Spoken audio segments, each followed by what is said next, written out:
I have the huge privilege of leading a 700-strong team of software professionals, and we develop software for the health and care sector. We serve some 500 different care providers in a number of different countries, a large volume here in the UK, but also in Canada, Singapore, and Australia.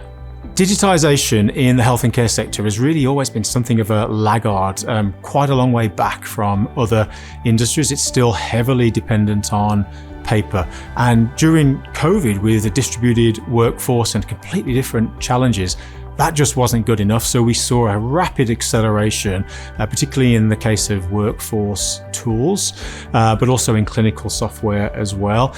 And now that things are somewhat returning to normal, we see organizations looking to prepare for the future. So it's right at the top of the board agenda that they need to have a digital strategy and be digitized end to end.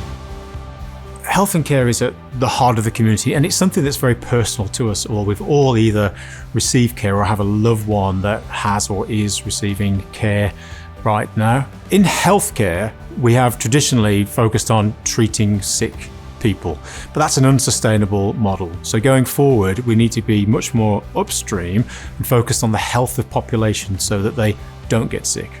As focus now turns to restoring service in health and care, the old approach of individual silos of care are not going to work. Care doesn't happen inside the four walls of one organisation, but that does tend to be the focus of that organisation. Actually, care traverses from primary care, community care, acute care, perhaps mental health as well. And to make that possible, you need solutions where the workflow can flow across them, but also the data. Traditionally, we've focused very heavily on the quality of care that we give people. And while studies vary, roughly they agree 15% of our health status is related to that quality of care, which leaves a huge 85% related to other things. And that's where our focus is going to have to be: socioeconomic, genetics, and lifestyle choices. We're really going to need to pivot towards prevention.